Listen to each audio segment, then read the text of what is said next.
Đó, hiện tại mình vừa sửa xong một sản phẩm crossover controller ASRi Pro-T 4.8 FP với hiện tượng lỗi là máy bị treo logo khởi động.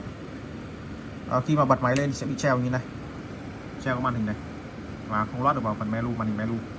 Khi đó thì máy sẽ mất tiếng nhỉ. Đây là một trong những cái lỗi đặc trưng rất hay gặp trên tất cả những model của dòng ASRi Pro-T, rất nhiều các model.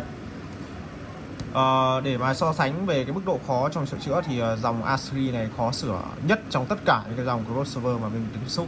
Nó đặc biệt là các cái căn bệnh liên quan đến treo máy hoặc là trắng màn hiện gạch, sôi tiếng hoặc mút tiếng. Đó.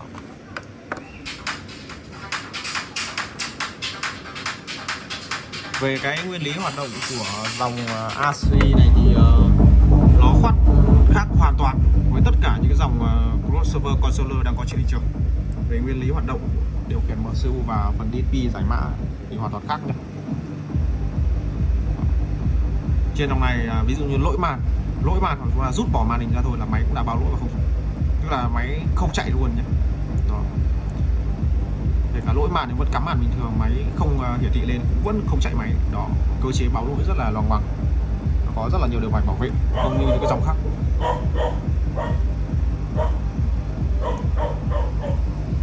Trên cái dòng ASRi này thì những cái van bệnh thường gặp thì mình sẽ phân tích cụ thể luôn trong video này. Nhất là treo logo, thứ hai là mute, thứ ba sôi tiếng, tư là hiện tượng không lên nguồn. Đó là những cái lỗi có thể gặp, thường xuyên gặp trên cái dòng này. Treo máy, treo khởi động, trắng màn hiện gạch, treo logo ASRi, vân vân.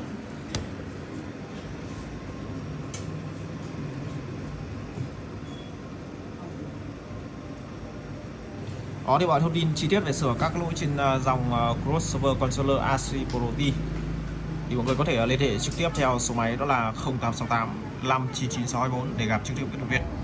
Và mọi người nhớ ai chưa đăng ký kênh, nếu xem được video này thì mọi người hãy vào đăng ký kênh, cũng như là hãy kích vào nút biểu tượng hình của chuông thông báo để thường xuyên theo dõi như là cập nhật được những video mà kênh có đăng tải trên ngày. Và video này mình sẽ đăng tải lên trên kênh mới của mình, đó là kênh sửa vang số chuyên nghiệp. Để cụ thể chi tiết hơn về sửa dòng crossover ASRi thì mọi người có thể gõ một từ khóa tìm kiếm trên YouTube là sửa crossover hoặc là sửa ASRi sửa, và mọi người gõ cái từ khóa này ASHLI, hoặc là gõ thêm dòng chữ là Pro-T 4.8 FP hoặc là sửa Pro-T 4.8 FP thì sẽ ra rất là nhiều những video do mình đăng tải lên trên YouTube nhé. Đó. Trên bên mình đang làm việc trên ba kênh chính, đó là kênh sửa phanh chuyên nghiệp, thứ hai là kênh Hòa 98 âm thanh số, thứ ba là kênh Audio 98 âm thanh số. Trên ba kênh đó đã có tới hàng nghìn video về sửa chữa rất là nhiều những cái dòng sản phẩm rồi, vang số đến crossover, controller, FX. Ở đây cụ thể hơn thì mọi người có thể truy cập trực tiếp vào ba kênh YouTube đó để vào trong phần giải thích video và tham khảo mọi người nhé. Cảm ơn mọi người xem video.